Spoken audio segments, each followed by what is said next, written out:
Good morning, everyone. Morning. So today I'm going to show you how to pinch two pots from two pieces of clay, and then we're going to join them to make a closed vessel. So first off, you want to beat the pot or the clay into a ball. And I've had students that sit there and do. It's not going to work like that. You got to hit it with your palm and kind of firmly. And if you get something like this, that's not good if you just beat it together. You want to smear it, okay, to avoid air bubbles. Does that make sense, folks? Okay. So, and then just keep getting it. My first year when I was teaching at Royal, I had a student, I had them all set up as balls, and I had a student, they were like, well, how do you make a ball? How'd you get that? And so now I always make sure to demonstrate it, because I guess it's not always as simple as it looks, and you can kind of squeeze it too. But don't overwork this part. I've had students that sit there for 5 minutes trying to make two perfect balls. They don't have to be perfect. Does everyone understand that? Okay, so, yeah. All right, so you want to start with about two baseball sizes for this closed vessel project. And when the clay is nice and plastic, and I'm going to use my best tool now, which is my thumb, okay? So when you put your thumb in here, you don't push it like this, you know. You want to put it in kind of like a drill, okay? And if you do it and spin it, it makes it easier. Okay, and you want to have about a 1/2 inch to a 1/4 inch left on the base. Now, how do you know? You really don't. It's kind of winging it the first few times you're trying. But if you feel your thumb going through, you know you went a little too far, and just stop there. Don't panic if you do go all the way through, because it's clay. It's not wood. You can always patch it up with another little pinch of clay. Okay, so whatever you do when you're making, if you were making just one pinch pot, yes, you'll just start for the next step. But because we're going to join two, and we want them to be of similar sizes, we work back and forth, okay? So whatever you do to one, the first step, you do to the other, the second step, okay? And then just back and forth, back and forth. But just to rewind a little bit, the tools that you'll need today, you'll need a cup of water, eventually, not yet, okay? You'll need a scoring tool, okay? And we used just teriyaki chicken sticks taped together, or a comb, okay? Nice, cheap, easy scoring tools that we make ourselves or buy. A rib and a wooden modeling tool. We just call these smearing tools, and I kind of use them with the same purpose. And a sponge, okay? And I just like to let them sit in my water, and I'm gonna put those to the side, and I'm gonna go ahead and start pinching.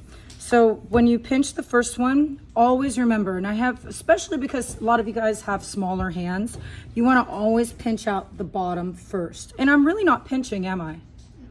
I'm kind of just rolling my thumb inside and see where it's dirty there, and going around the bottom, okay? So if you watch my other demonstration videos, you know that's important. Otherwise, if you open the top too early, you're going to end up getting a pancake.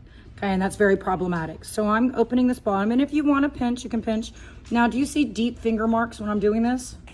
No, okay, because I'm doing it just slight little pinches, and it's almost like, you know, that force that you have on the potter's wheel, the centrifugal force, where you're just moving in circles and slowly, you know, and it starts to open, okay? So I have this naturally opens a little bit on top, but in the inside, I have it opened where I want, just on the bottom. And I'm gonna let you guys pass that around quickly. I want you just to put your thumb and feel it, okay? Just do a little smear and pass it quickly so I can get back to that one. And I'll do the same thing on this one, okay? So I first just kind of spin the inside. Again, look where my thumb's dirty. Okay, that's just going in the inside, just at the very bottom. And don't worry, you guys can all wash your hands afterwards before we start. Because the first pot you're going to pinch today isn't going to be with clay, it's going to be with Play-Doh. We always do that every year. Because it's a lot easier. If you mess up with Play-Doh, it's a lot easier just to smash it and start over. But with this clay, you'll have to wedge it, get all the air bubbles out. You might have to add water because it'll dry out. So it's a real pain in the butt. So it's easier to make a mistake with Play-Doh first. So again, I've just pinched out the bottom portion. And now I'm going to pinch out what next? So you think I'm going to go at the top? Do you guys watch the video? Do you go straight to the top from the bottom? No. What's in between? The middle, okay? So kind of the middle bottom even. There's almost like 3 or 4 sections, okay? So the middle bottom. Yeah, thank you, darling. Did everyone get to feel it? Okay. So, oh, here you go. Thank you. And now I'm going into the middle. And again, I'm just kind of smearing as I'm in the middle, but you notice my hands come up a little bit on the clay. Okay. And yeah, thank you, darling. And now I have kind of the middle bottom pinched out. Okay, so I'm gonna pass this around and let you guys feel it while I do the middle bottom, or the middle, not the middle, the middle bottom. Okay, feel it, make sure you put your thumb in there. Okay, so it's almost like 1, 2, 3, 4 stages before you get to the top. Okay.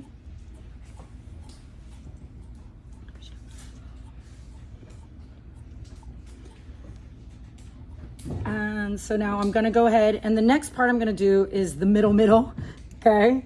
And I know there's, and I'm just kind of spinning actually. And again, is the top starts to gradually open naturally. Do you guys see that? But I'm not pinching the top. Does everyone understand? Okay, so I'm around my middle. But am I touching the top again? No, make sure not to, okay? And I'm about to pinch out the top, but I want to pinch the other one out at the same time. So I'm just waiting to get that back. So my bottom is pinched, my middle is pinched. And if I wanted to make this a little thinner, I can take my thumb and smear it like this. Okay, to make sure it's all feels even. And when I smear it from the center of the bottom and just slightly up, you don't see thumb marks in there. When you go to pass this one around, make sure you take a look. And I feel that it's very even, except the top is still closed a little bit. Okay, and we'll open that next. So go ahead and pass that one around. Thank you, darling. And gonna pinch out that top middle-ish area now, but not top, not the tippy top. Such technical terms we use in here, huh? Okay. Are you already connecting? Oh, don't connect yet. They gotta see your pinch pot. My Ceramics 2 students are working on their pinch pots, but I asked them to wait so they could show Ceramics 1. If you already did it, you already did it. But no, you don't have to do that. It's up to you. You don't have to. Okay, there's another Ceramics 2 at that desk too, right? They could see the finished version. Okay, so I have this. It's all about the same width now, all on the inside. And we want to do ideally between 1/4 inch and like 5/8 of an inch. Or is that 3/8 of an inch? I always get those mixed up. But you just don't want it to be too thick. Okay, so I'm about ready to open up the top. Yes, ma'am. Why would we want it to be thin? You don't want, well, you never want to fire anything that's over 1/2 inch thick, okay? Because there could potentially be an air bubble in there. That's a great question, right?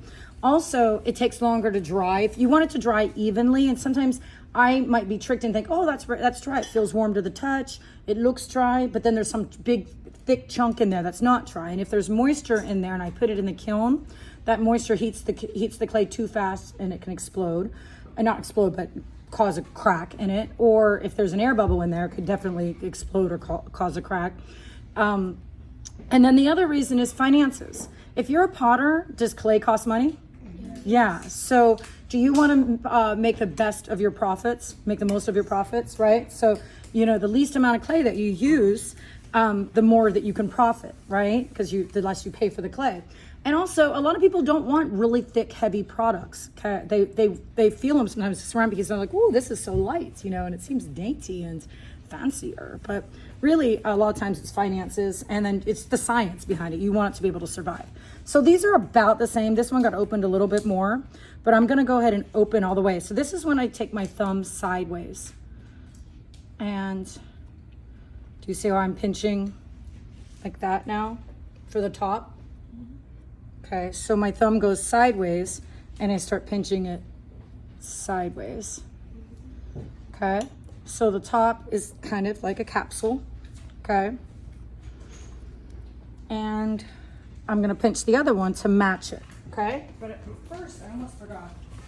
I want you guys to take one of these and I'll show this on the screen as well. Okay? And when you work today on yours, go ahead and pass one around.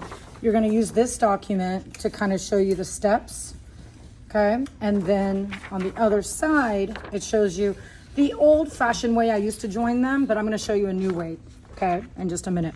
So this is, one's pinched out. Now I'm going to go ahead and pinch the other. And do you think it's important that they kind of match up? Yes, that's one of the main reasons that we were pinching them like back and forth, back and forth. Now, if you were to wanted a pinch pot, my ceramics too, you guys just make your pinch pot just for the sake of making one, not joining. Do you think you want these stretch marks on the top? No. No, these aren't cracks yet. Okay, they're just stretch marks. Just like humans get stretch marks, we get stretch marks because our bones are growing faster than our skin can keep up. The clay, the outer surface, the inner surface was stretching faster than the outer surface was stretching. So I'm just gonna take my finger and dip it in water.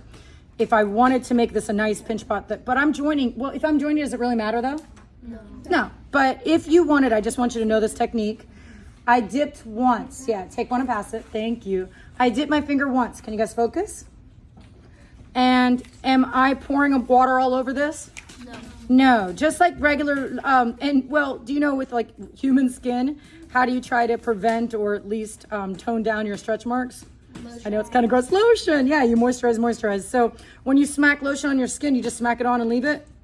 No, you rub it in, okay? So that's what you do with the water. Just one dip of the finger in the water and then rub around the sides, okay? Does this make sense? Yeah. Okay, don't worry about these stretch marks on the outside. You'll be paddling and it won't matter anyway. And like I said, honestly, for this project, the stretch marks don't matter because we're joining them. Now, back in the day, I always just used to join like that. But I found a new, better method. And I'm going to show you guys in the next video. And you guys in the next 3 or 5 seconds. Thanks for watching and tune in for the next video so you can see how to join these.